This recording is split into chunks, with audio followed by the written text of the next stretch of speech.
So it is 6:01, and I'm going to call this Lacey City joint work session with our Parks Board to order. We have an agenda. I don't think there's any changes. We have 3 items on the agenda. Can I get a motion to approve? Move to approve the agenda as published. Second. It's been moved and seconded. Is there any discussion? Seeing none, all in favor of that motion, signify by aye. Aye. Aye. Aye. Is there anyone opposed? Then that motion unanimously carries. We have an agenda. And since this is a joint work session, let's go around and do a few introductions. Although I think we all know each other for the most part, but let's go around again. Deputy Mayor, why don't you introduce yourself? Malcolm Miller, Deputy Mayor. Carolyn? Hi, everyone. Carolyn Cox. Robin? Robin Vasquez, I use she, her pronouns. Lenny? Lenny Greenstein, council. Michael? Michael, council. Ed? Ed Kunkel, City Council. I think that's everyone on the city side. I'll turn it over to Aaron. Do you want to introduce the park board? Sure. I'm Aaron Wheeler, the current park board chair. Sarah? I'm Sarah Daniels, Park Board Commissioner. Troy? Troy Kirby, Park Board Commissioner. And Wendy? Wendy Goodwin, Park Board Commissioner. And did I miss anyone? Dave Weber, first ever meeting Park Board Commissioner. Yeah. Hey, good to see you, Dave. And then, Well, then let's go. Jen Burbage. Oh, yeah. I'll just mention real fast, we are missing just a couple of commissioners, Camber Good and also Gary Larson. So if hopefully they can join us in process. Thanks. That's right. And Scott, you want to introduce some staff real quick? Yeah, so Scott Spence, City Manager. Jen was just introduced. I believe Rick is in the audience.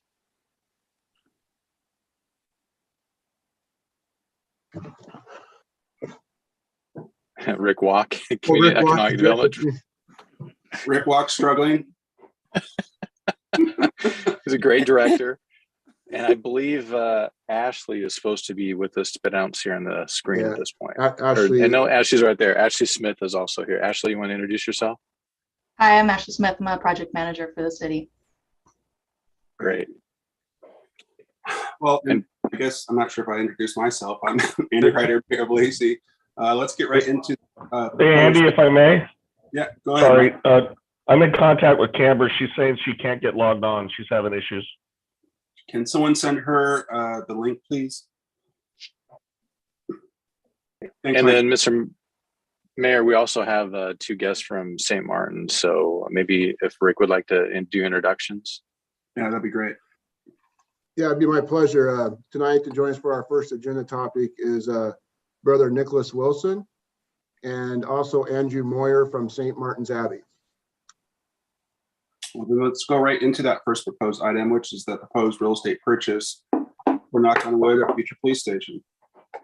Great. And I just kind of lead off by, again, welcoming Brother Nicholas and Andrew to the meeting tonight. Ashley and myself and Brother Nicholas and Andrew have been talking over the last several months about setting up the parameters for a MOU for the potential purchase of property from St. Martin's Abbey for the future police station.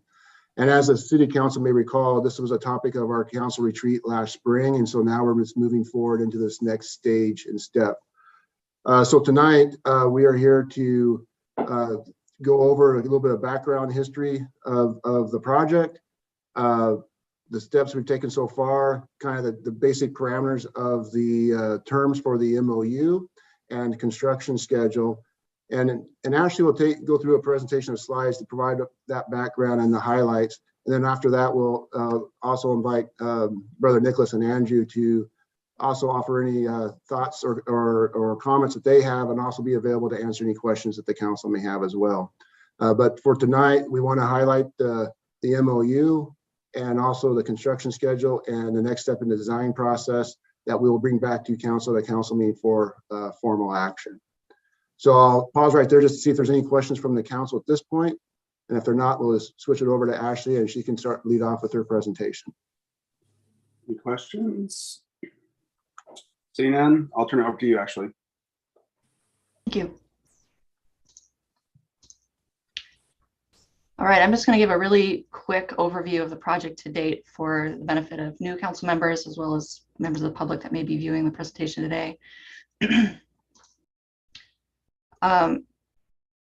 The current facility that is occupied by the Lacey Police is almost 40 years old and is inadequate for their current needs as well as future policing needs.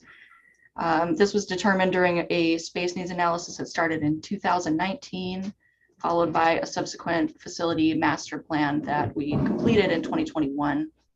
And that has been the basis for the project to date and the site selection. So moving forward in 2021, we began negotiations, as Rick mentioned, with St. Martin's Abbey to acquire an adjacent property for the new facility. And at this point, design and construction of the future facility are still to be determined. We did explore the possibility of relocating the new facility on the existing site and renovating their current facility for a number of reasons listed here. That was discounted as not the preferred option. And so the new facility would be provided at a lesser cost than renovation. It offers improved functionality for police services due to 2 stories, and that offers adjacencies for better operations. In addition, it frees up existing space in City Hall in the parking areas that is limited and would not disrupt police operations during construction. So the proposed site that was identified during this process is adjacent to the existing City Hall campus, and that is just to the north of City Hall shown here, north of 3rd Avenue Southeast and adjacent to College Street. And that property is currently owned by St. Martin's. Is there any way you can make that a little bigger? Can try. For some reason, it's only taking up 1/3 of your screen. Oh, okay. Bear with me 1 second. I'm gonna stop share and move some things around. Sorry, everybody. I was thinking it too. It is kind of small. That's all right. I appreciate the feedback. You can actually pinch it out on your screen if you're on your iPad. I am not. Because it was small, but you can open it on your own iPad. Oh, if you do the dual, I'm on a laptop. Oh, never mind.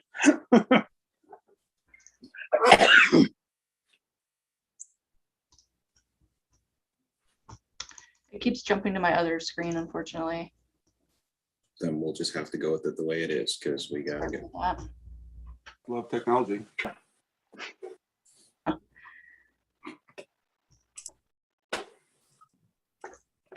Okay. Actually, I have a question about the map that you were showing. Sure. Can you ping where the library is, just so I have orientation? Yes, and I can show you at the end of the presentation a larger view of the site, but this is, the library here is shown in green. The red is the current secure parking area between City Hall and the library. And then the orange and yellow is the existing municipal campus. The rest of it. Got it. Thank you. And the blue is the proposed site. Correct. Yeah, closest to I-5. I'm sorry, I'm not sure why it's so small.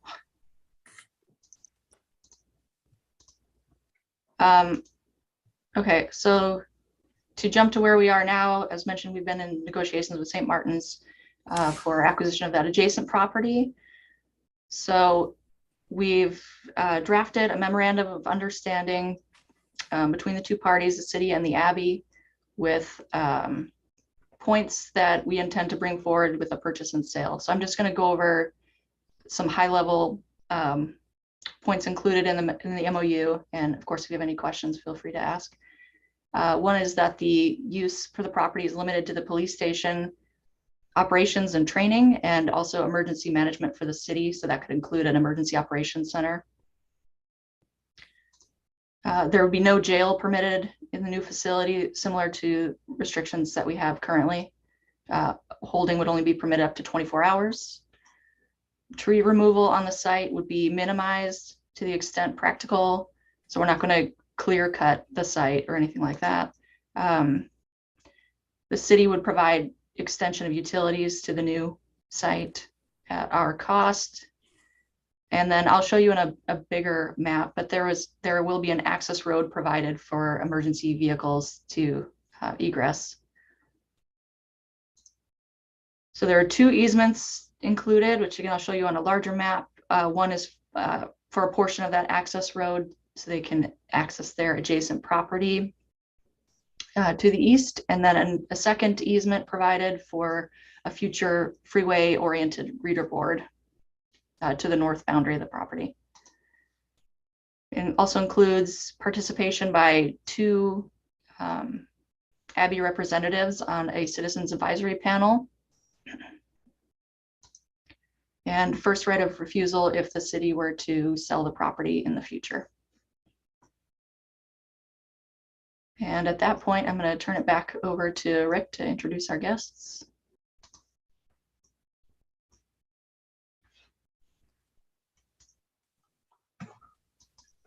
I put myself on mute. So, yeah, so we can offer, if Brother Nicholas or Andrew would like to talk about their perspective on the project at this point. One of the things I did want to mention is it's been a pleasure talking and work with them. We also, through their guidance, we actually have met with the full Abbey, including Abbot Marion in the end of December, to brief them and answer their questions. And through those conversations is what brought us here today with these terms, conditions to set up the MOU. So I really do appreciate the efforts by the Abbey, and I'd let offer Brother Nicholas or Andy if they like to add any comments at this point in time. Yeah, thanks, Rick.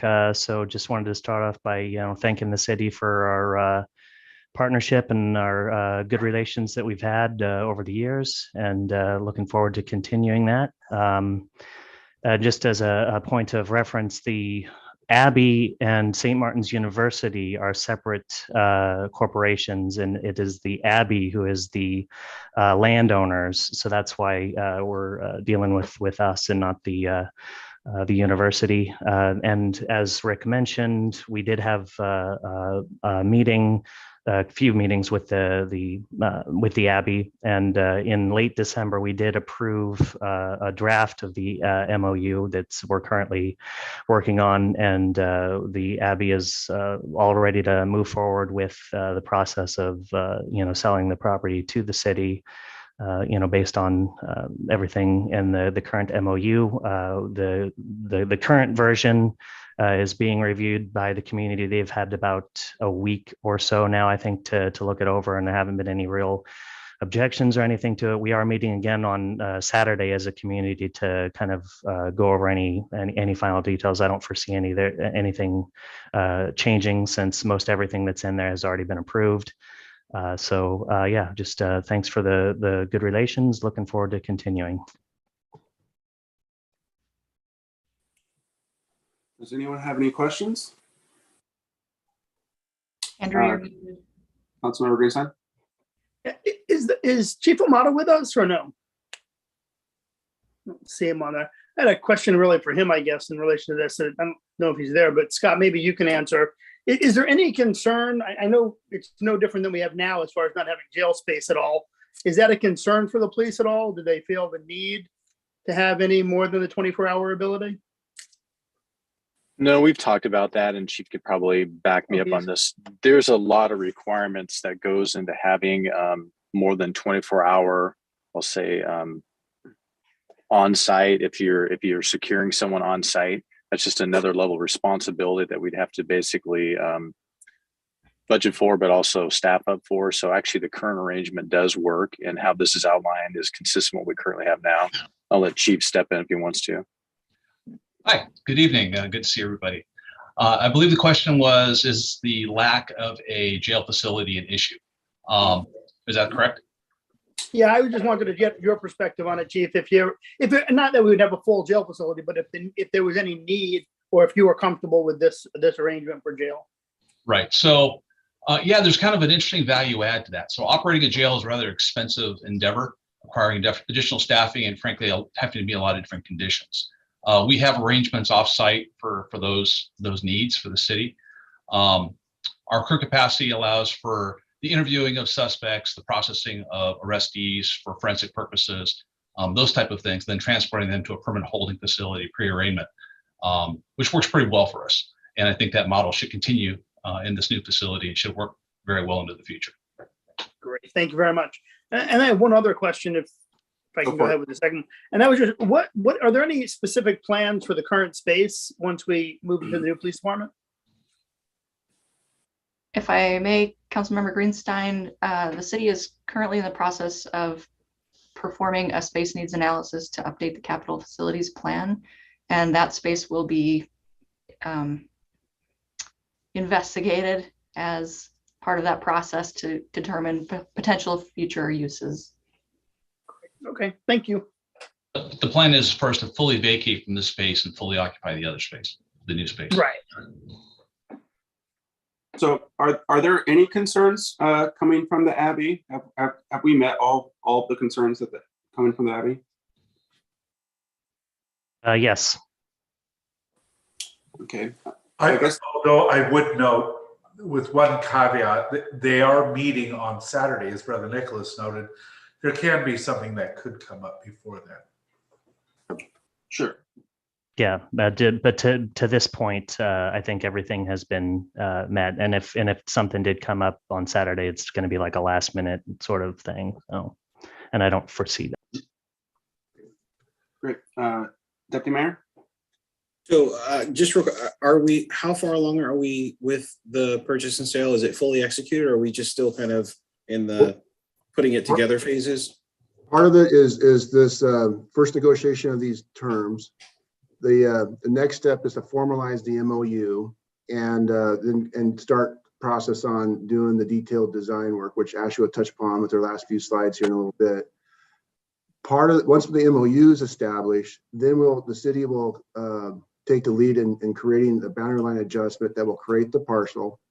And at that point, then we'll go into the formal purchase sale agreement for the property. But we need to have the MOU together in order and enough along in the design to make sure that the parcel is the right size and shape to fit the needs of the future design of the police station before we can go into the formal purchase sale agreement and purchase the property. So can you tell us what do you think that timeline is going to be then? That's a great segue for Ashley to finish the last couple of sets of her slides. Great.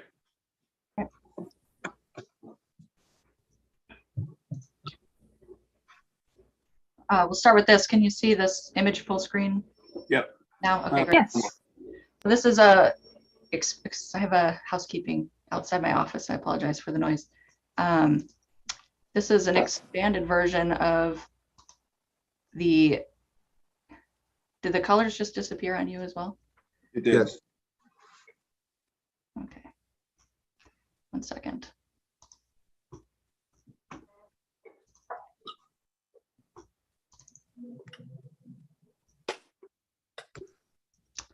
I apologize. I don't know what's happening with my program tonight.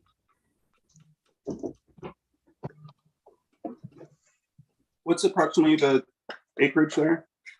Just under 11 acres is what we're anticipating. There we go. Okay, so the hatched area is what it was identified during the appraisal to get an estimated value on the property. However, there's still some room in design to kind of finesse this access aisle easement to connect the site to Abbey Way for emergency vehicles, and so that can shrink to some degree, and we'll determine that during the next design phase, which I'll go over. The green areas shown are landscape buffer that would remain essentially untouched. And then the red here shown is an extension of 3rd Avenue to the property line boundary. Are there any questions on this before we move on? So is that going to be a emergency access only, or is that going to be a second full access lane? It would be for emergency vehicles only. Okay, so there will only be one ingress in and one ingress out. And where will that ingress and egress be on 3rd Avenue? I guess we call it 3rd Avenue. We just barely see it come in currently, Right. but So in the details of that will be determined during the next phase. However, I can say that this site will be intersected so that the western side is public facing.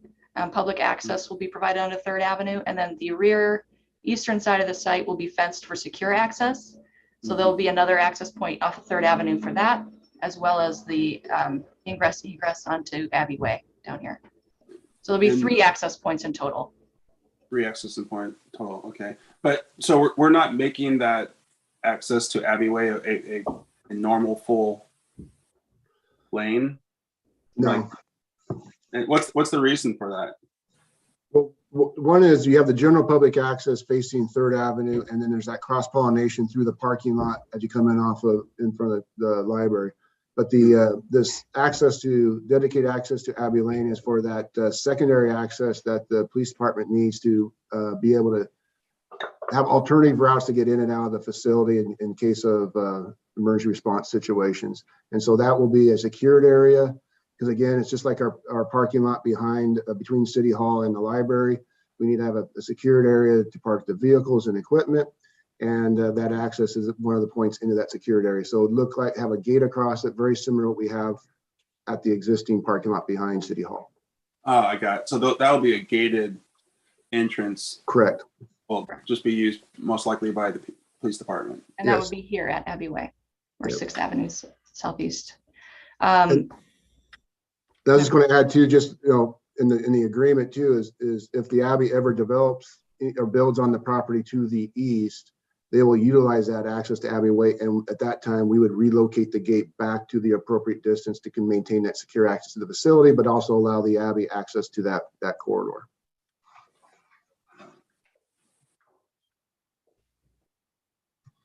So do we have the appraisal back for the 11 acres? We do, and I actually misspoke. It's just under 12 acres right now being appraised, and the appraisal price came in at $4,040,000, and that's the number that we've agreed to put into the MOU as well as move forward with the purchase sale. Okay, can you is that your last slide, Ashley? One last thing. Okay.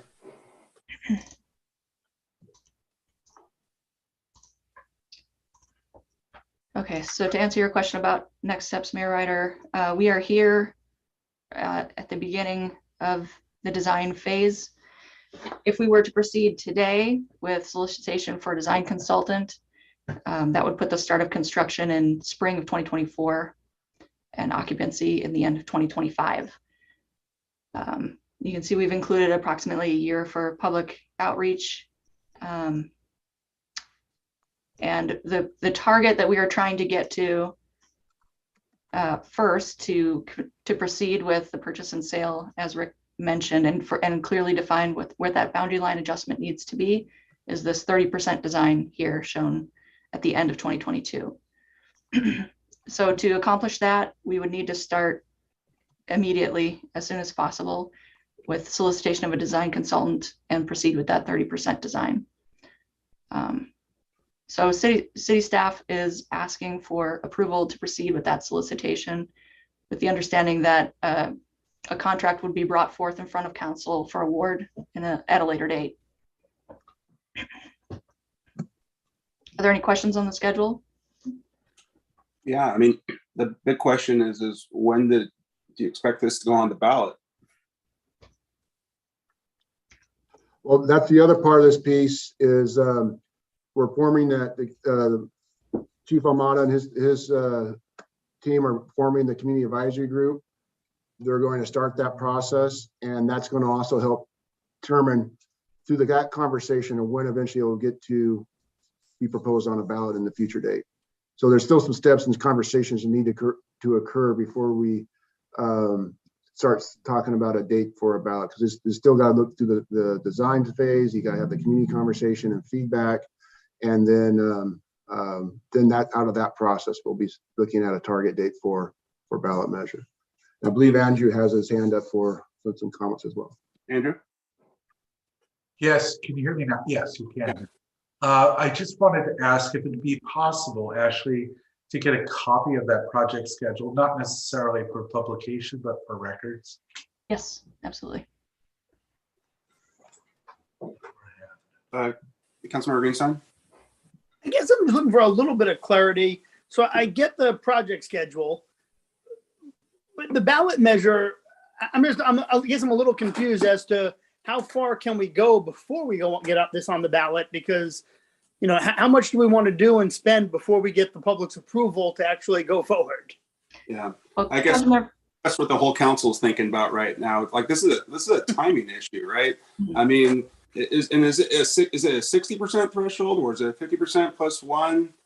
And what happens if it fails?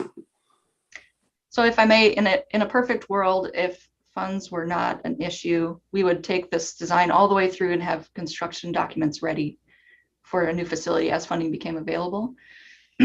But we understand that we don't want to spend money unnecessarily should it be rejected.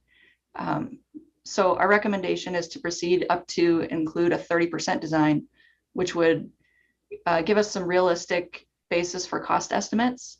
It would vet any potential issues with the design or the site. And it would provide something for us to show to voters on what they would be approving for funding. Okay. Robin, I'll go back to you, Lenny. Okay.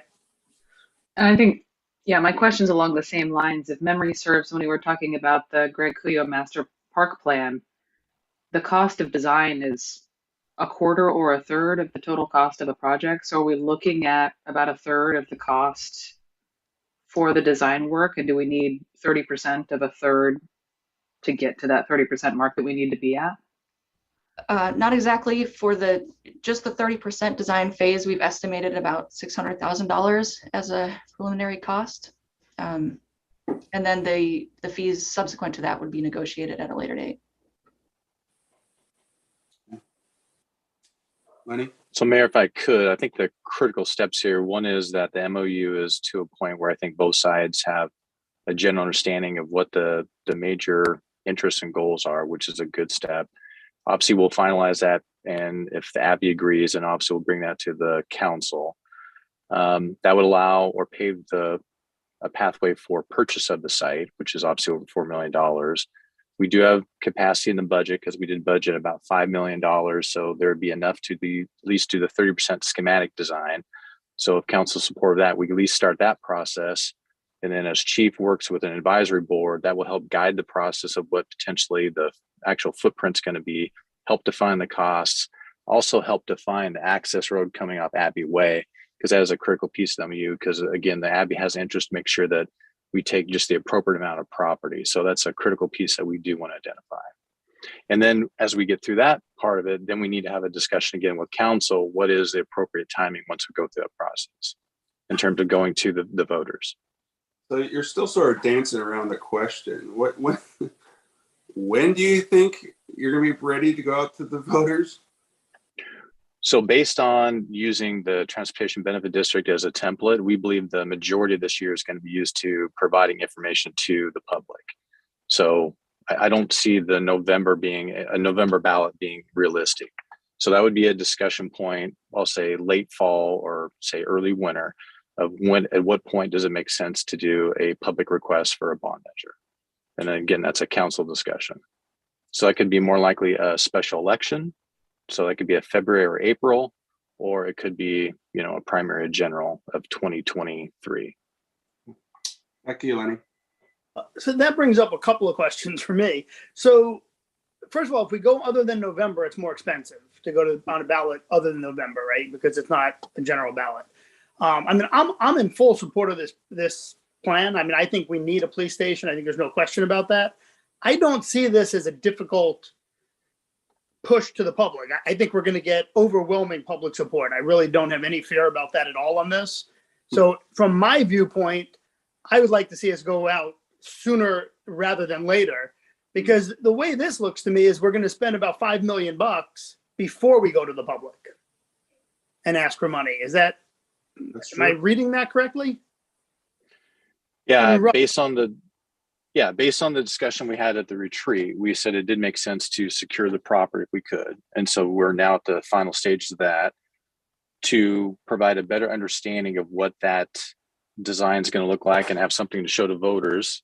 Then the schematic design comes in there, which you're right, about $4.7 million. I just, again, I think we're going to have overwhelming support. And I just would like to see us get to that stage as early in the process as possible. You know, the difference is if this was a sales tax ask, I would have no concern whatsoever. This is a property tax ask. That is, you just never know. I mean, the economy could crash between now and then. There's a lot of unknowns when it comes to, you know, property tax. We're in a very good position for debt wise in St. Lacey, better than any city I know. So that's helpful, but you know, I don't call anything a surefire. Deputy Mayor. You guys might remember, I think it was like 2 years ago, Thurston County tried to, get a new facility. They had plans and outlines and schematics and so on and so forth, and they were going to, do something at the county seat, and they did it like right after, in February, I believe it was, and right after we all got like a 17% tax hike on real estate. Yeah. Well, they're planning on it. It never happened, but they were planning on it. Yeah. Yeah, and it kind of crashed and burned, we could, I don't know, just a point of fact. I think timing could play a big role in this situation. And I want to see this succeed. So I just could not bring that up. Yeah. Well, I guess your community advisory board is going to be really important, and hopefully will give us some idea. Obviously, we need to get schematics, we need to get a price tag for sure. And then, well, I guess we'll go from there once we have that information. And these are always, when you're talking about ballot measures, it's always difficult to say, do you go on a general? It's cheaper, but there's a lot more people voting and sometimes more uninformed people voting. Or do you go on a special election where, just people that are really paying attention or like vote in special elections, but then you have a threshold that you got to meet and so on and so forth. Can you remind me again, Rick, is this a 50 plus one, or is it a 60?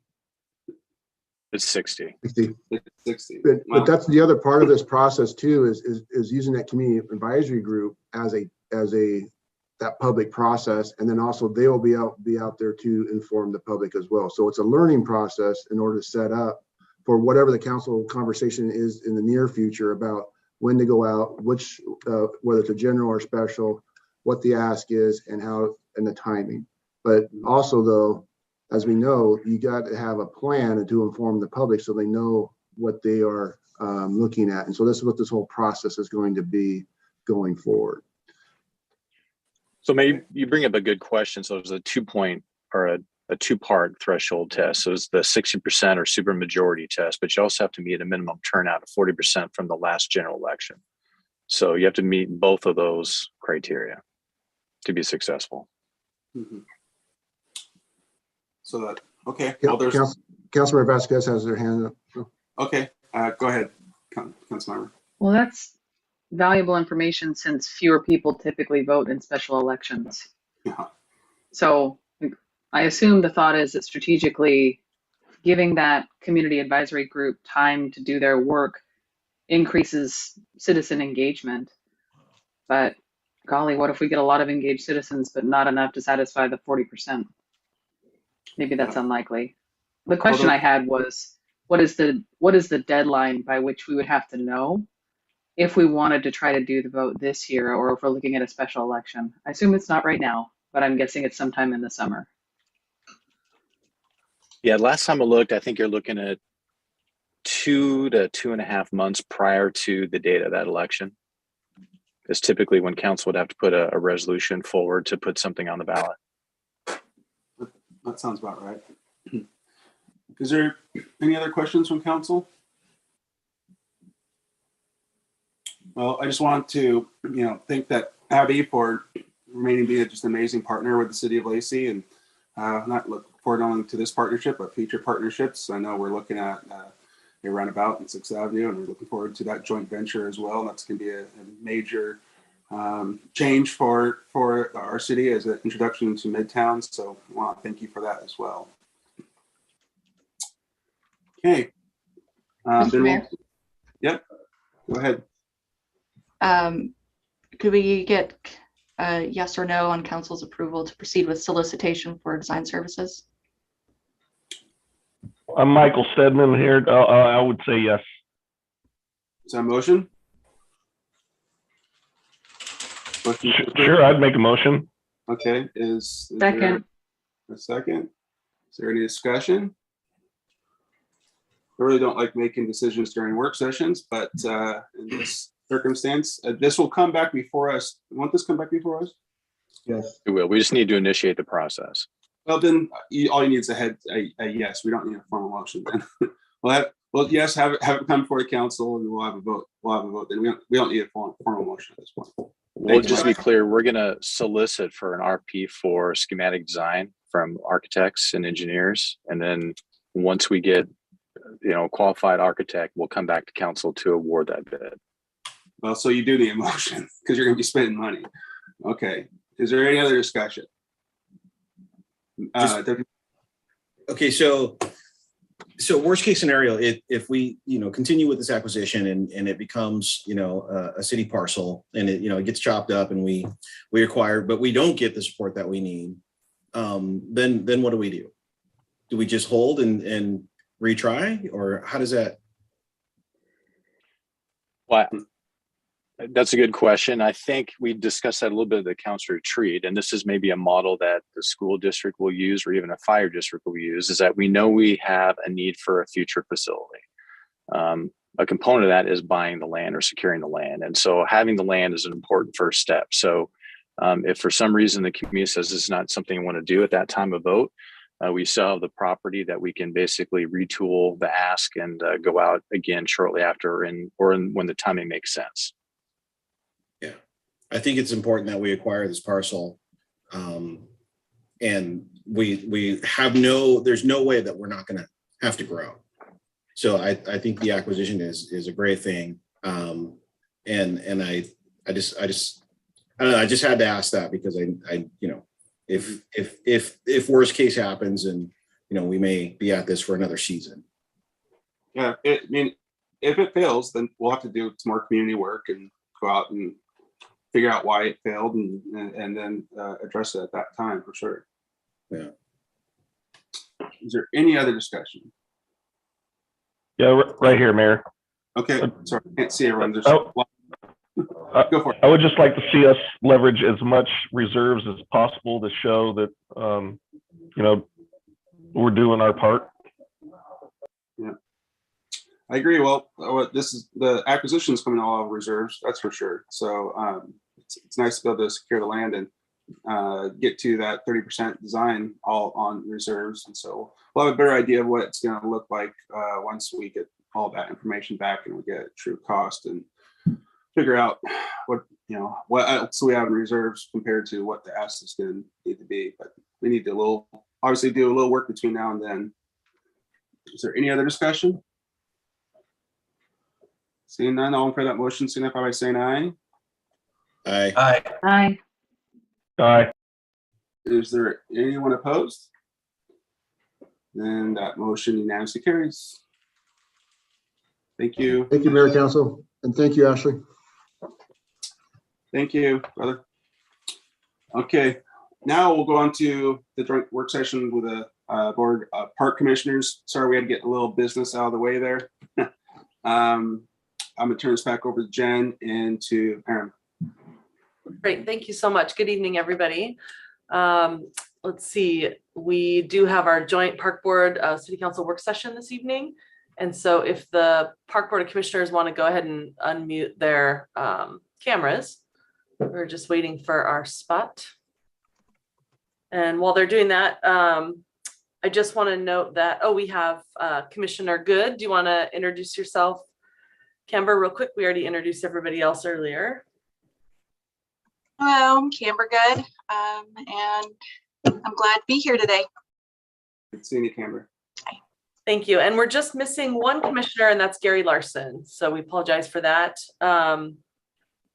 But I do want to thank the council and the board of park commissioners for coming together this evening to get a 2021 recap of the Parks, Culture, and Recreation Department, celebrate the park board's 2021 accomplishments, and accept their 2022 work plan. So, and then after that, we'll hear from Sue Faylash, our recreation manager, along with the VCD Sports Commission.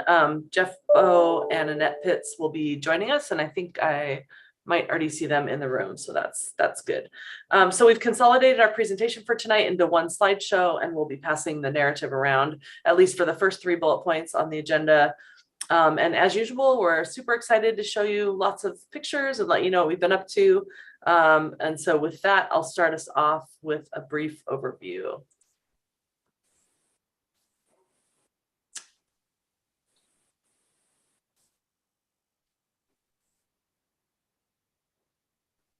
Can everybody see this? Yep. Okay, great. Our department continued to work through a transition year due to COVID-19 and navigate through that. Kudos to the staff of the department. They've been super amazing and flexible. We transitioned from virtual back to in-person for programs following safety requirements, of course. We held our Parks, Culture, and Recreation Department retreat in December and discussed the importance of embracing an adaptation mentality moving forward rather than going back to the way things used to be, knowing there's just been so many changes, and also knowing that changes in technology are coming up and redefining the way people might want to recreate. We are going to be enter the metaverse. So that's going to be interesting just to see what that brings for our industry. We know that parks, culture, and recreation will still be valued, but the way that people participate might look different. Here's an abbreviated vision for our department, which captures the essence of our strategic goals as outlined in the 2017 Parks and Recreation Comprehensive Plan. We offer a wide range of offerings, reasonably priced. We aim for parks within a 0.5 mile radius of every resident. We believe in preservation of history and also sensitive natural areas. We provide wellness and quality of life for Lacey and residents and people who visit Lacey. We also create partnerships and leverage investments to the best of our ability. Some of the highlights from 2021, we were excited to be able to hold 3rd of July, although it was a different location, and we had to do a park and watch format. It was super fun and the community really loved it. We also had the lighted vehicle parade and tree ceremony. That was able to happen in person, of course, because it was later in the year of 2021. We had great numbers, participation, even with a light rain. Lacey came out to celebrate. We continued to work on our marketing through our digital newsletter. December marked our 1-year anniversary. Our contact list for the newsletter grew by almost 2,000 people. So we are up to just over 5,000 people that the monthly newsletter goes out to. And even better, we were able to get educational information out in these newsletters about the benefits of parks, culture, and recreation. We also renamed our recreation guide to the playbook, which kind of goes along with our slogan, which is put us on your playlist. We secured a new graphic designer, and so we have a new look for that. I wanted to point out that back in 2020, we talked about a renewed appreciation for outdoor spaces, particularly during the pandemic. In 2021, not only was there still a renewed appreciation for the great outdoors, but also a renewed appreciation for programs getting back in person and understanding just how important those human interactions and connections are for social and educational benefit. So this photo, you'll recognize our mayor with Kwame Alexander. This is the lower right photo dates back a few years to our Lacey Loves to Read when Kwame Alexander was our featured author. And what is really great is for 2021, the National Recreation and Park Association had Kwame Alexander put together a poem based on the collective feedback from people all over the United States. So people were able to submit their feedback to the question, what is your park and recreation story? So I want to play the poem for you. This is the collaborative effort. Thank you to everyone who submitted to our community poem this July. Now, without further ado, here is Kwame Alexander reading our 2021 Park and Recreation Month community poem, Everything Around You Is.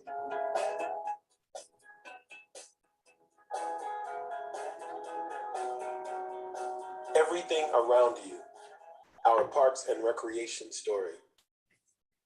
You arrive and everything around you is green. The trees, the flowers, the very soil that feeds this planet, and that's just the start. All day, everything around you is performing a classic symphony of breathtaking outdoor beauty, grounded in the magnificence of wild simplicity and picturesque form. Bison, coyotes, swans, eagles, a mama duck prodding her ducklings, a sunbathing frog, the lady's slipper, anxious squirrels wrestling for their fair share of forbidden fruit. This is your place, a sanctuary of hammockers, battered straw hats, picnic blankets, labradoodles and pugs, toddlers and mums in blue and red frocks, the gardener weeding in mismatched socks. Everything around you is alive and well, and it occurs to you that you're part of something bigger, that when you step into a park, it feels so good to congregate with family and friends, to walk through woods, to take a pulse check, slow down, breathe clean air, to be one-on-one with the sun, sinking life's rhythms inside you. A day like today, you simply can't stay inside. Though rain may fall on the trail, you'll glide. Everything around you is quiet and chill. Days like today, you don't want to be still. Everything around you is history. Days like today will never grow old. Oh, in my soul, I am a child again. I am 9 years old. The paths are covered in brown leaves. They're crunchy. The air smells beautiful. Oh, in my soul, I am free again. I am 15, running to baseball practice. A few minutes late again. Coach smiles, pats my shoulder. An osprey flies by. Oh, look, he is gone fishing. Everything around you is a bridge, connecting you to nature, to neighbors, to yourself. Everything around you is home, a place we've always dreamed about. Sustainable systems, supporting economies, crossing boundaries, solving problems, a sense of belonging, a growing community.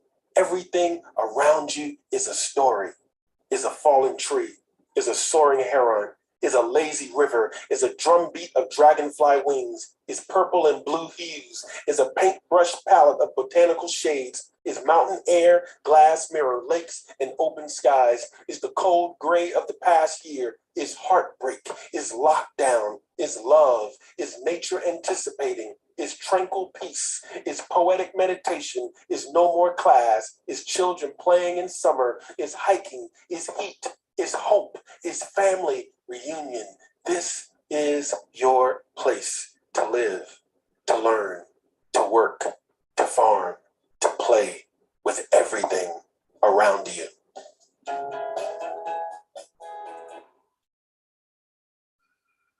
So I just think this is beautiful because it not only captures the essence of being out in the parks and what's happening around you, it also touches on programs and their significance at different stages of life.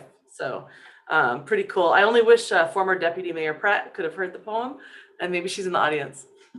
So I'll have to send that to her.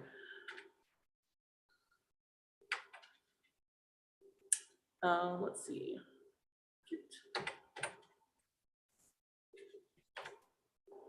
All right, and now it's time to hand the presentation over to our last year's Park Board Chair, Sarah Daniels, and also our incoming Chair, Aaron Wheeler.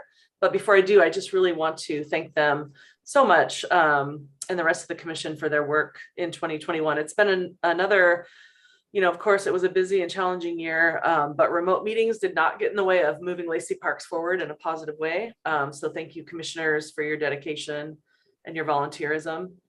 One really quick clarification as well that we got from our friends over in Public Works. On the accomplishments in your packet, we list the rack parking lot design as done last year. While the design is done, it isn't quite bid ready. So the engineering department is still working on their design schedules. And so I just want to do the quick clarification. All right, Sarah. Well, good evening, everyone. It's a pleasure to be here, and was also my pleasure to serve as chair of the Parks Board last year. And as Jen mentioned, although COVID has continued to everyone's disappointment, we've had a very active year, as you will see. The Park Board played a crucial role in 2 community outreach projects in 2021. The first one was the Lacey Public Engagement Plan.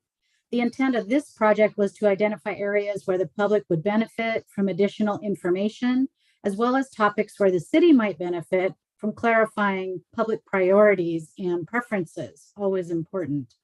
The ultimate goal is to build a shared vision for the future of cultural and recreation assets and opportunities. We assembled an outreach team and worked with JRO and company and the public on this project during most of the year. Council received an update at their November 18th, 2021 work session, and the recommendation plan was emailed to all council members back in December. The second one is the Great Cuyo Park and Greenway's master plan. We worked with HBB landscape architects and the public on this project during most of the year.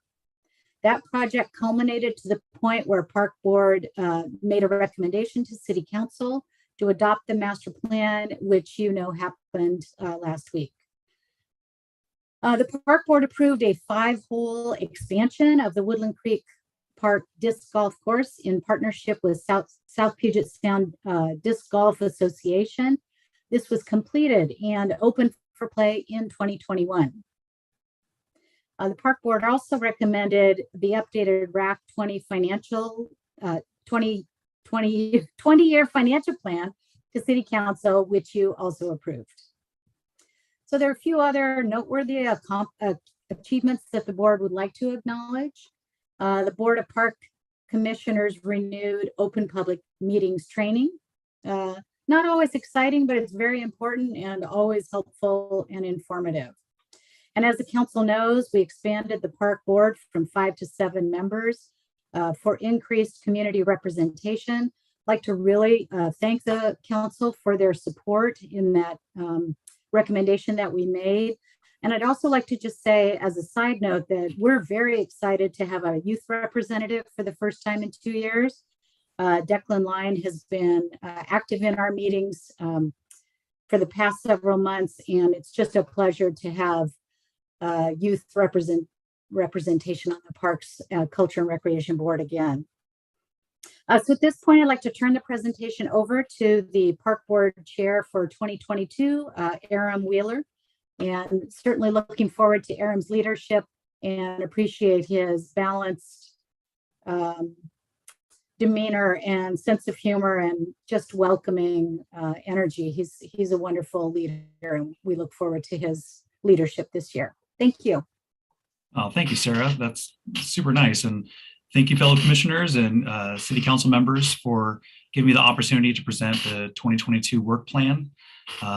It's been an honor to serve the city of Lacey that I called home for over 40 years, and let's hope for another 40. So the work plan that we're talking about is provided in your packet, and there are many ongoing items, construction projects, special projects, park rules, and planning items on the work plan, but I will highlight a few significant items.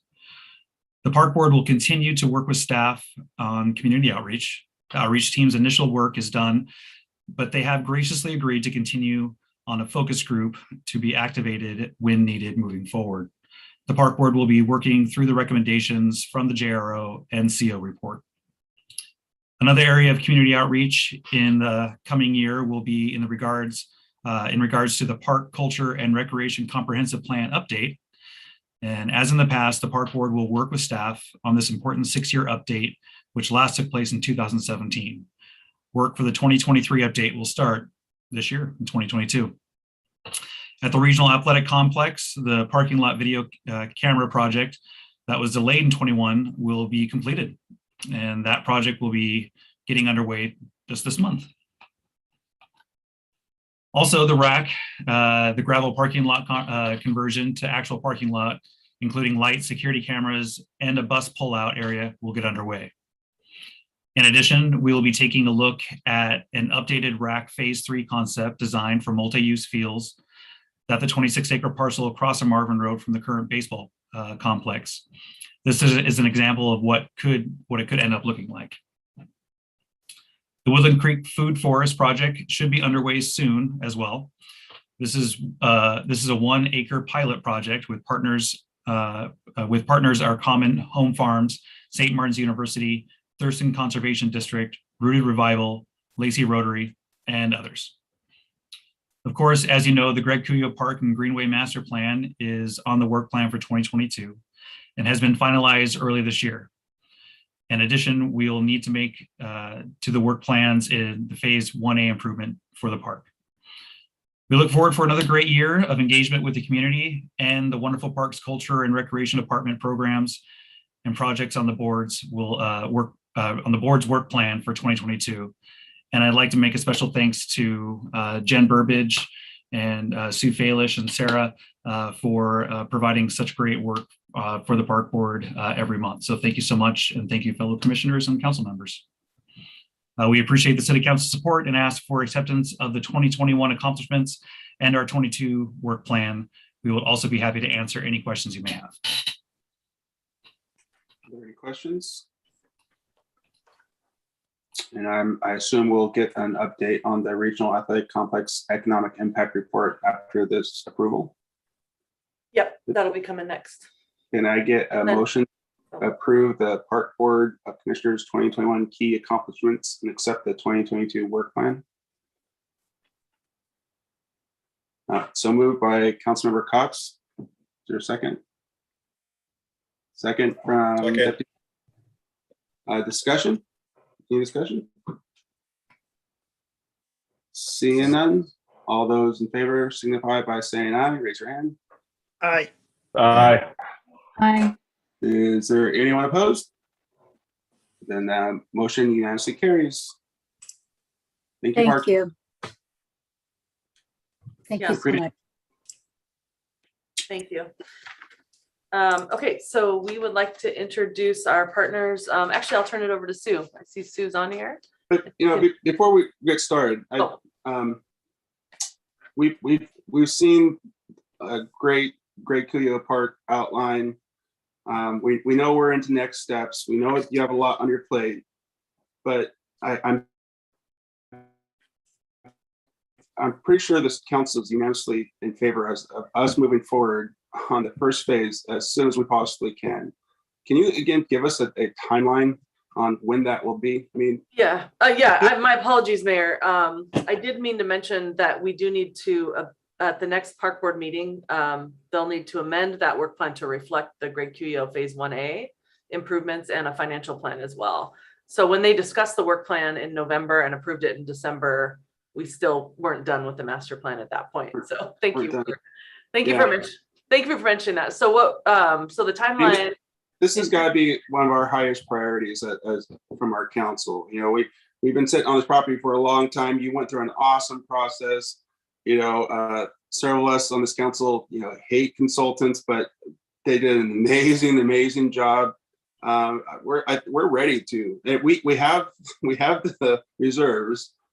We're ready to go forward as soon as we possibly can on this first phase, and we would like to see it done as soon as possible. So I don't know what that will take, but I just want to reiterate that fact, and I think there's unanimous approval of that fact.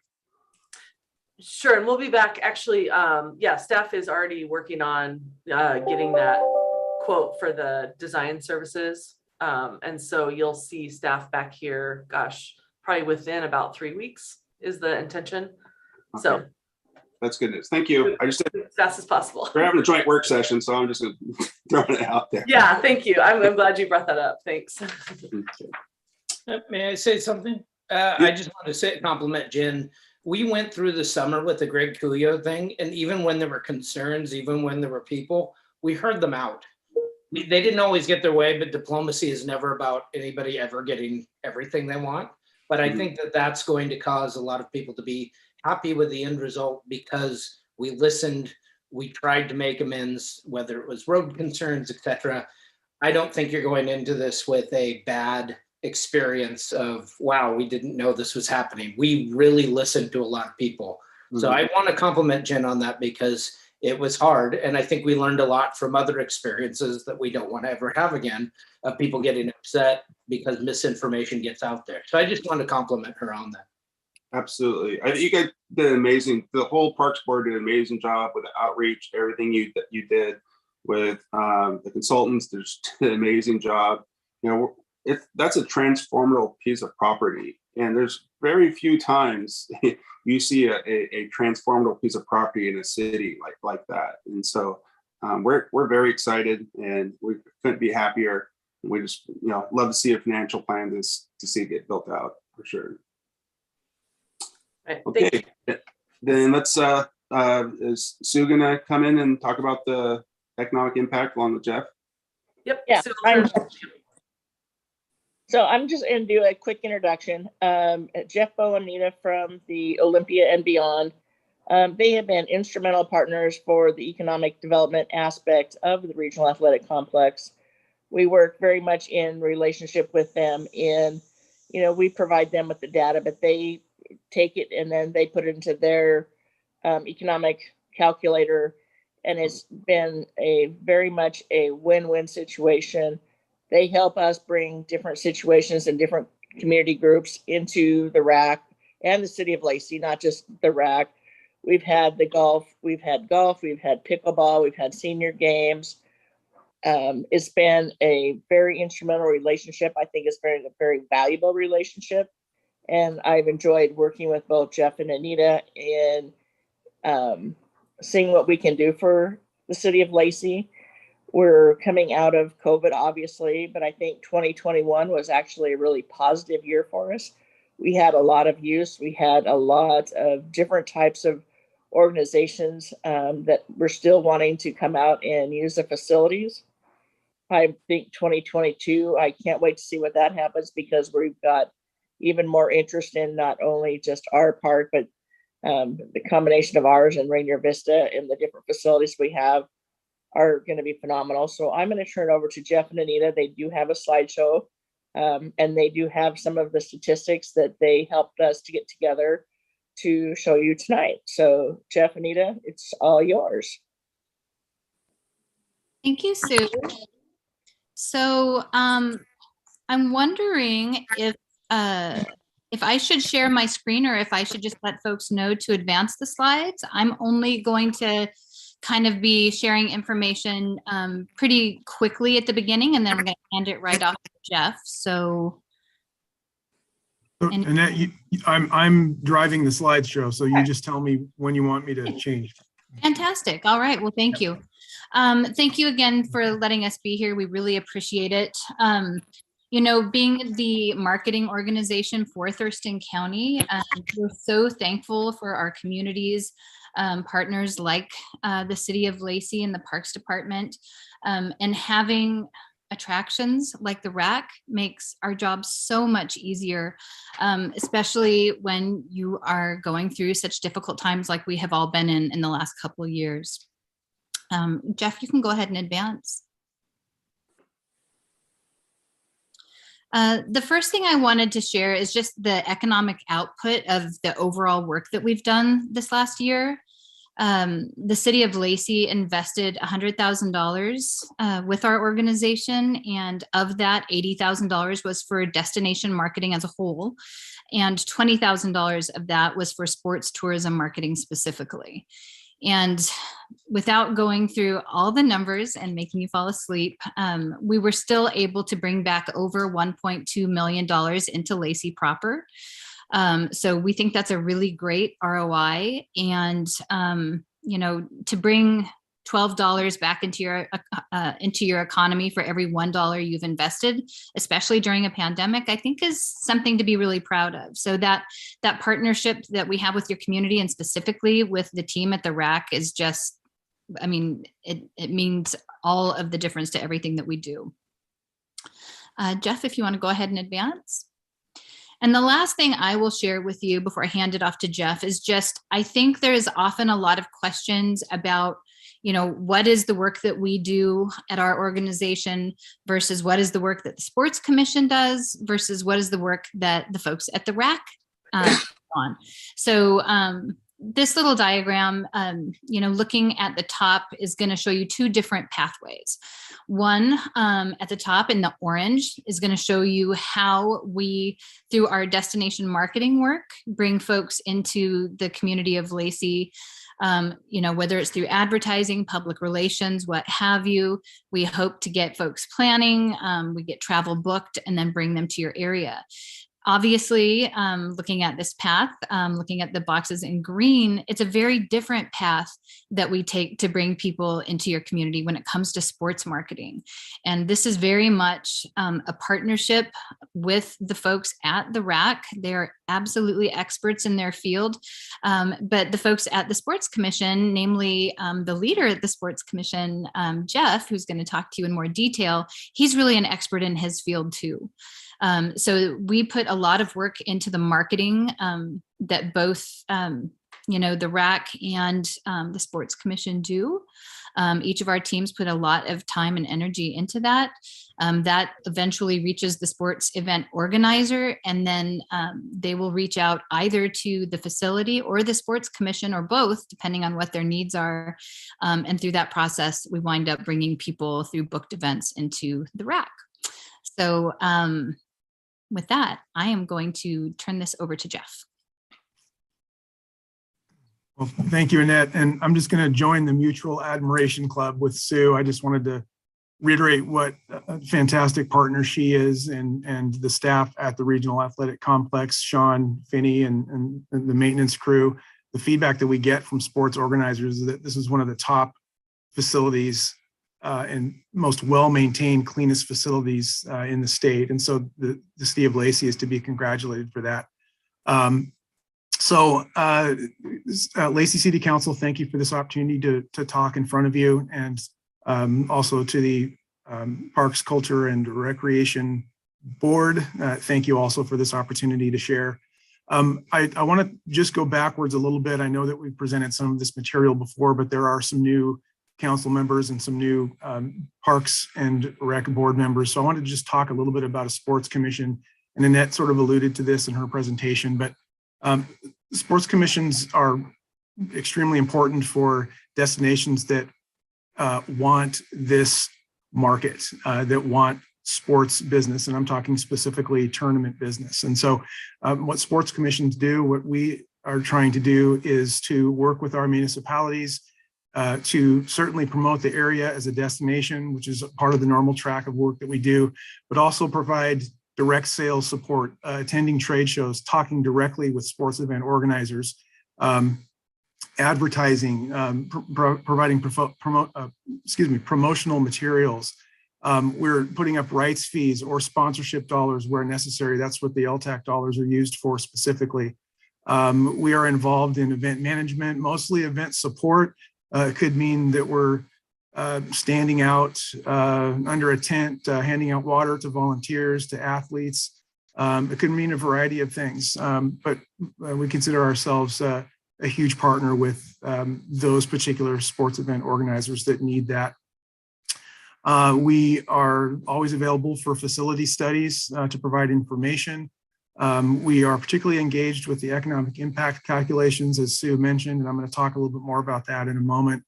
And this last one, the local organizing committee recruitment, that is crucially important.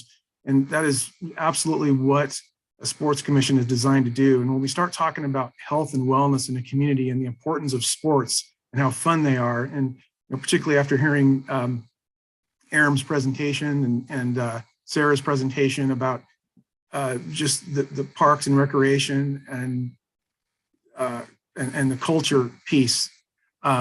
Sports is a big part of that, and making sure that the community understands that this is an important part of life, and particularly life in Lacey. The local organizing committee essentially is, when we're talking to a sports event organizer, they want to know who the local players are. So in other words, is there a coach? Is there someone who's running a local club who might want to take ownership of an event and make it bigger, make it regional? And that's where we step in to help those organizers. So in a nutshell, that's what a sports commission does specifically. We have a very engaged sports commission advisory committee, and I'm very proud of this group as well. You see those individuals' names at the bottom of your screen there. Sue is a part of that committee. What the Sports Commission Advisory Committee does is essentially advise the Sports Commission, and I lead these meetings. Their entire role is really to help us to identify new sports event opportunities for our region, to help drive the sports business, which of course results in that holy grail, which is the economic impact through visitor spending. It's important to engage the community in this kind of stuff because they're the ones who know or who are closest to the facilities that we have available, and those are always issues that need to be worked through. So as you can see from this list, we have representatives from each municipality. There's one from Evergreen State College. We've got athletic directors, all of the people who have the knowledge that we need to be able to make these decisions. So this is a very important group. We meet once a quarter. They also help engage local business who can benefit from sports tourism. And then the other key thing that we task them with is assisting us in advocating for our annual sports awards event going into its 5th year now. And I'm going to talk about that in a moment as well. So in talking about the life and event of an event, and I want to, again, kind of really help define how the Regional Athletic Complex and the City of Lacey and the Sports Commission are working together. It's not an either or proposition. It's that we're supporting each other. Sometimes the event organizer books directly with the Regional Athletic Complex. Sometimes they go through the Sports Commission, but in the end, we're trying to all do the same thing. We want those sports event organizers, we want those tournaments to book in Lacey, or if not Lacey, somewhere in Thurston County. So to dive a little bit deeper in this, the life of an event, you're a sports organizer, you're trying to place an event in Thurston County. Sometimes they're going to call the sports facility directly, and Sue would vouch. They've got a lot of clients that already exist, particularly baseball and softball leagues and clubs. So those events are booking directly with the Regional Athletic Complex teams. Typically, they'll give them available inventory. They'll book the event. There's really no need for us to get involved. They're not asking for hotels or any of their outside services, so everything's already taken care of. It's handled. Those events stay with the Regional Athletic Complex team. We typically don't get involved. Where we might get involved is if one of these event organizers calls the Regional Athletic Complex or any other municipality, and there's no availability at their facilities, or in the case of Lacey, maybe Rainier Vista's booked, they can refer that lead to the Sports Commission. We'll send out a business lead to all of our constituents so that we can make sure that that business is placed in Thurston County. Sometimes the event organizer requests sponsorship dollars to make their event come to life. And I've always found sports to be really interesting because when we sell meetings to meeting planners, typically there's more of a sales process. It's, hey, we're this destination and we have this, we have that, come book your event here. Sports organizers are a little bit different. They usually like us to pay them literally. And so that's fine as long as they can back it up with a viable economic impact. So we do those calculations. If it makes sense, we'll offer those sponsorship dollars or those rights fees to own the event and be able to promote it. So those inquiries will go to the Sports Commission. The Sports Commission, the sports facility like the Regional Athletic Complex might book that event, but the sports organizer might say, hey, I need hotels, I need a partner hotel, I need outside services, I need, an example of flag football, they needed golf carts to get the umpires and the referees around. For flag football, we also hired athletic trainers. So sometimes there's outside services that those event planners need. So the Sports Commission will handle that as well. So the event books, or excuse me, the Sports Commission handles those inquiries, will assist with booking the appropriate sports facility, contracting with the necessary hotels, outside services, or if there's the need for a local organizing committee, will assist with that. So the sports event organizer now books. They're happy with all of the results they're getting. They book the event at the recommended sports facility. The Sports Commission administers those services that we just talked about if it's appropriate. And then all of a sudden, everybody's happy. They've gotten the best service that they've ever had from any sports destination, and then they rebook that event. So I think that's a crucial circle of life for an event and something that we strive for at the Sports Commission. So here's the economic impact for the regional athletic complex for 2021 that I know everyone has been interested in. And thank you again to Sue and her team for very diligently collecting zip codes from all of the teams that came in. And so we were able to convert that to an actual economic impact. And I want to emphasize these are events that were booked by the team at the regional athletic complex. If you take a look at that number, it represents more than $6 million in economic impact. Jeff, Sue, yeah, go ahead. Yeah, please. I want to, when you're looking at this is predominantly the softball complex. One of the areas that we're trying to really emphasize in 2022 is trying to recoup and get the same type of data from the soccer field. So what you're looking at here is probably 90% just the softball baseball complex. So we have the entire other side of it that is harder. Soccer groups are harder to get the information from, but that's our goal for 2022 is to really recoup that type of data from that side of the complex as well as the softball side. Thank you for that clarification. And Jeff, if I could interject here. Please. With a comment and a question. So this is also, I wanted to point out, this is starting in July. So we're still missing part of the year. It was starting in about April. The first 3 months we did not have access. Yeah. Right. So so that isn't even a full year glimpse. Yeah. So I'm saying that it's a good thing. The direct impact is even higher. And Jeff, can you briefly touch on the difference between the direct and indirect impact? Yeah, absolutely. And thank you, Jen, for bringing that up. That was something that I wanted the parks commissioners and the council to take note of, is that the data is reflective. I think Sue's correct. I think the first one we see in there is in April, and then it really starts getting heavy through the summer.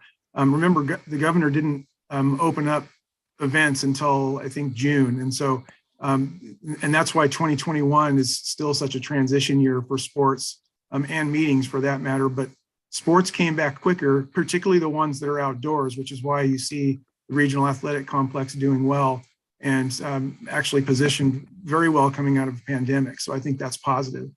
And with regards to the second question, the economic impact calculator that we use, it is a internationally recognized economic impact calculator. It is sanctioned by Destinations International, which is there's an association for everything. So Destinations International is the association for sports commissions and for visitor and convention bureaus. So they've adopted this economic impact calculator for both sports events and for meetings. And there's a different algorithm for each one, but it really dives deep. I mean, when you plug in let's say a youth amateur event, the fields populate differently in terms of the number of spectators that are associated with those events. And then that's the direct impact, is the direct spend for lodging, restaurants, shopping. And then the indirect impact is the number of jobs created. And that's not shown on this report, but we do have detailed reports for each of the events that are listed here. So that's where the indirect impact comes in. I always like to report on direct because it's literally just what it says. There's a direct impact, a direct spend with those hospitality pieces that we talked about. And those are, of course, lodging, restaurants, food, where am I going to eat? Everybody's got to eat 3 times a day. And then also shopping and other attractions. So our hope is that through our destination marketing, we can be compelling enough that when these spectators have some downtime, when the athletes have some downtime, they're going to go experience the rest of the area, hopefully stay longer. But if not, they're going to say, wow, Lacey, Thurston County, they've got it going on. And I don't have enough time this trip, but I want to come back and I'm going to plan my trip. So any other questions before I move on? Okay. I have a question. Yep. Is the economic impact calculator posted somewhere? Is it accessible so that we could go and look at it on a website, or is it more complicated than that? It's more complicated than that. It is proprietary, so we've purchased the rights to use it. So, and we do calculations for our funding partners. It's not something that we typically make available to just the general public. We have done it in the past for, as I said before, if there's a particular event organizer that wants to put an event here, I'm happy to run an event impact calculator because that will determine what support we can give them, if any. But no, to answer your question, it's something that we have the rights to use. And so Sue and her team will feed us the data and then we'll plug it in. And by the way, since we started collecting zip codes, this should be no surprise to anyone, but that is 100% the best way to get accurate data here. And this is the most accurate report that we've been able to produce just because we have zip codes. And to dive deeper on that, not to get into too much minutia, but just through zip codes, we can extrapolate whether or not that someone would be likely to spend the night or to drive back to where they came from. Oh, okay. So it's pretty significant. So in other words, if we're looking at a zip code, if there's a team coming from Spokane, we're 99% sure that team, the entire team, including the families and spectators, are going to spend the night somewhere. So it's pretty significant, as opposed to, let's say we get a zip code coming from Puyallup.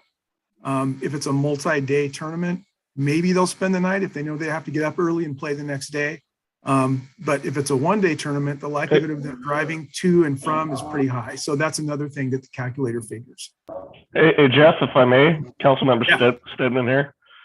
So like a lot of the organizations that, volleyball and baseball and all that stuff that we were part of as the kids were going through sports, they required us to stay at certain hotels as a team and as a family. So it was, we had no choice. If we were going to be on that traveling team or whatever, we had to be a part of it in that way.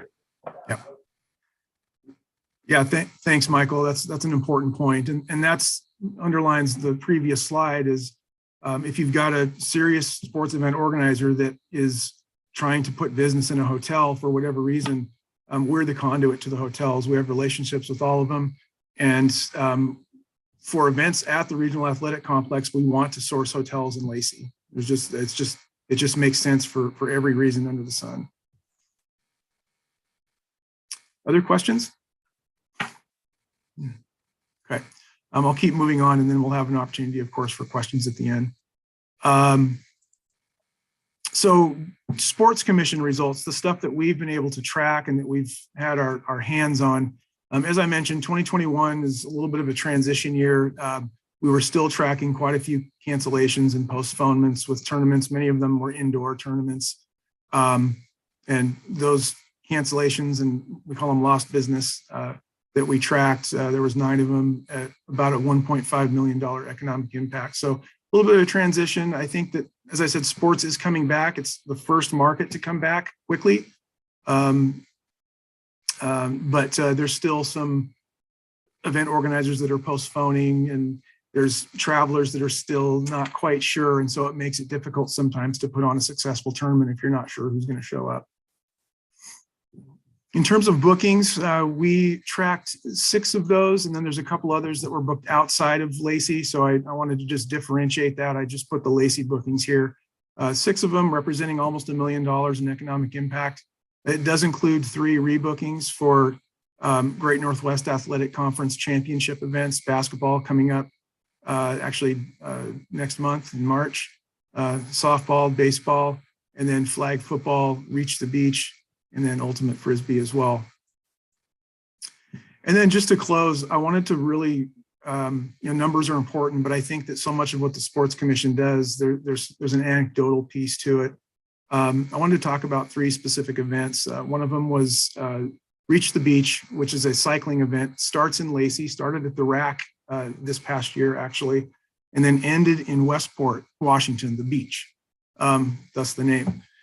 We really got behind this event, both financially and with staff support. I actually stood under a tent in Westport and I handed out all kinds of information about Lacey, Olympia, Tumwater, because we knew that these cyclists many of them were recreational. And if some of them stayed in Lacey the night before, but those that didn't, we wanted to make sure that they knew they were welcome to come back. And this is an example of an event that we can get behind that we know has an intrinsic value because these cyclists can come back to the assets that we already have in Thurston County. We're very rich in outdoor recreation, and it's perfect for cycling. We've got trails that intersect the county, and this is a perfect market for us to be involved in. So economic impact of 59,713. The numbers were down this year as opposed to previous years for obvious reasons, but still an event we feel really passionate about. Hopefully all of you know. Jeff, excuse me, looks like Councilmember Vasquez has a question. Okay, sure. Keep it real short. Is that event happening again in 2022? Do we know yet? My understanding that it is, we haven't settled on the date yet, but we are in contact with them and we intend to support them again. Great, thank you. And I just want to, can you go back one slide? Yep. I love this picture. Look at the depot. I thought that you might. Does everybody see what's behind? What's really cool is that, the depot's got a spot for them to pull off and eat lunch, and there's a bathroom, so that's a beautiful picture. Thank you for sharing. Absolutely, and I'm happy to share it with the city if you'd like to use it in any marketing. It is 100% something that we want to be able to have the community use. So I thought you'd like this picture. Thanks for noticing. I'm glad my hard work paid off. All right, so just really quickly here, hopefully all of you are familiar with the Washington State Senior Games. This is an event that has been in Thurston County for the last 24 years. And as you can see, the economic impact is extremely high. It's almost $1 million. It's an Olympic style event, track and field, soccer. They've had golf in the past. There's archery, all kinds of really fun stuff. I suggest going on their website and taking a look. And if you're over, I was just gonna say pickleball in 2019 was the highest economic impact of all of the sports that they were offering. It filled Rainier Vista and a couple of other locations, I believe. So yes, pickleball is coming on strong, invented in Washington State, Brainbridge Island, for those of you that aren't familiar with it. But kind of a cool game, really catching on, and it's a part of the senior games, and it draws hundreds of participants and of course their families every single year. So this is an event that we are getting behind. We're not necessarily giving them money. They're actually already getting lodging tax money.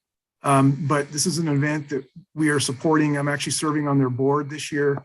And there's all kinds of opportunities for us to be able to get in front of these participants and their families to disperse them throughout the communities, have them know absolutely where our restaurants are, where the best pizza is, places that they can shop. These people do have extra time to spend when they're here. We want them to stay longer. So, and we want it to keep going. That's what the Sports Commission does, is we make sure these events are sustainable. We're very lucky to have Jack Kiley in our community, who's been the president of this organization for many years, just stepped down this past year. It's because of him that this event is here. And it can very easily be stolen. If any other event organizer takes it up and moves it to Spokane, I think we'd be really sad. And it can happen if we're not careful. So just wanted to talk about that event as an event that really needs our support.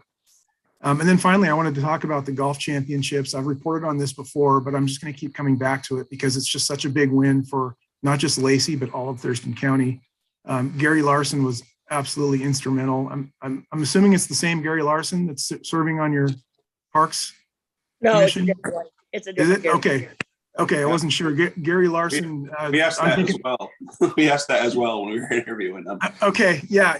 So the prior AD at River Ridge, now in Clover Park. But he was really instrumental in bringing this event to our region, and I've been in contact with him, and he's still going to be instrumental in having us keep this event. So the first event was in 2019, canceled due to the pandemic in 2020 and 2021. They'll be back in May of 2022. I've been in contact with Andy Barnes, and they want to sign up for another 4 years. We were so successful in 2019. They just love it here. And the really good news, talking with Gary, they want to expand the tournament from 4 golf courses to 8 golf courses to accommodate more divisions. So that would take every asset we have in Thurston County and probably a couple in neighboring counties. But if we can get those hotel rooms and that visitor spend, I'll be really happy. And trust me, I'm looking forward to reporting on that the next time we're together. So just wanted to call out golf again. Just such a big deal, such a popular sport. It was one of the first ones to come back after the pandemic.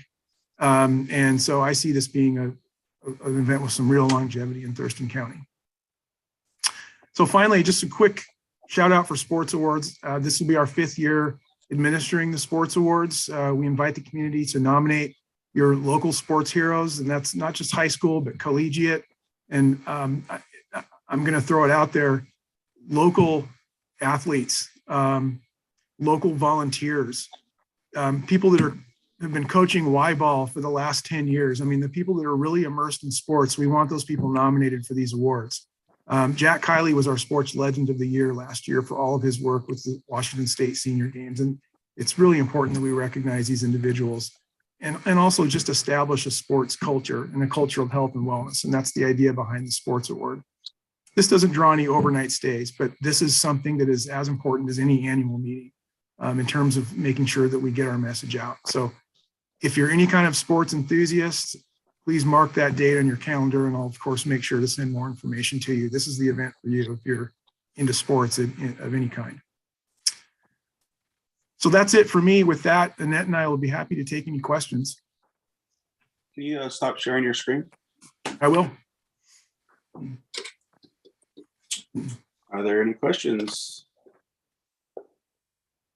Just want to thank you for all your great work and look forward to a successful 2022. Looking forward to getting back to normal, hopefully, for sure. Thank you so much, Mayor Ryder. I appreciate that. Thanks. Appreciate you guys. Be here. Thank you. So our last agenda item is the Genesis House project. Turn over to Shannon.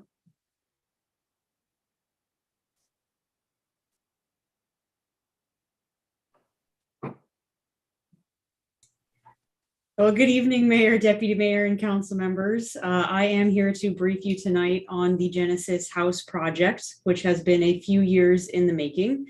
And you can find information on this project starting on page 9 of your agenda packet tonight. In total, this would obligate $260,000 in support of the Genesis House project. Of that, $150,000 would be for Homes First. And this would be for the purchase and or renovation of a single family residence here in the city of Lacey to house the Genesis project. In addition to that, another $110,000 would be to support Community Action Council. And this would be to provide a half-time caseworker that would be monitoring and supporting individuals living at the Genesis House project. And this was a cost that was anticipated when we did the 2022 budget, and certainly something that would be taken into account moving into 2023. So just a little background on the project itself. Like I mentioned, it's been a few years in the making. Originally in 2018, St. Mark's Lutheran Church was the recipient of a Department of Commerce grant for $200,000. And initially that project was to construct tiny homes, and that was going to be tiny homes to house high school students, and specifically unaccompanied female youth students that were 18 to 25 that were seeking their high school diploma. Since then, Homes First has become the recipient of that award. And Homes First is a longstanding community nonprofit that has provided safe, healthy, and affordable renting houses throughout Thurston County. And they are a community-based housing development organization.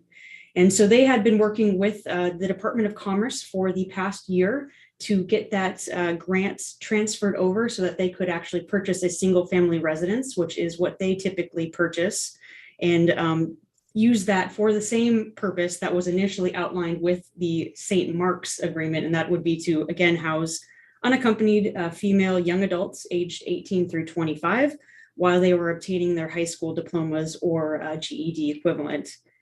So this would be a house that would house 4 individuals at a time. And we've been working with community partners.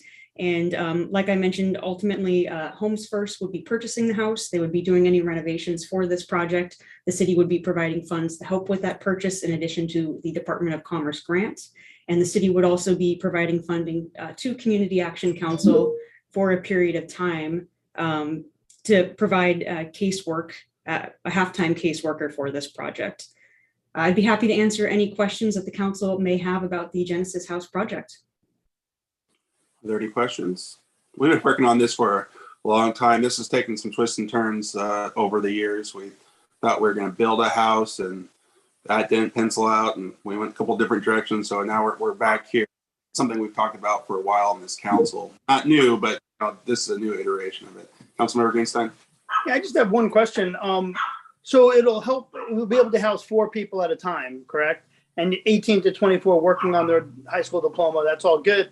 How long, so once they get their high school diploma, how long would they remain there?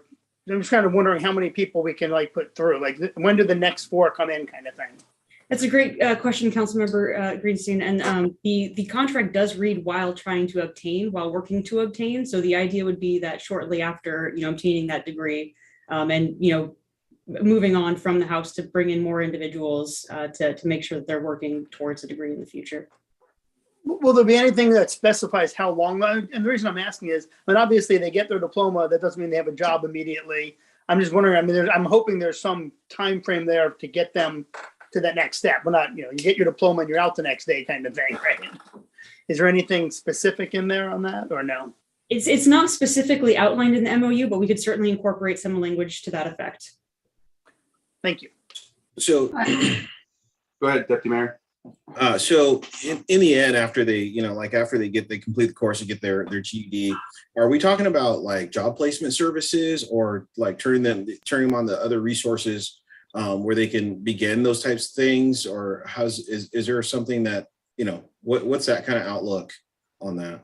Yeah, and that's why we wanted to make sure that we had a half-time caseworker also involved with this project to be able to connect individuals to services other than just housing. So that would be certainly something that we would anticipate that the Community Action Council would be providing, would be connection to other services throughout Thurston County.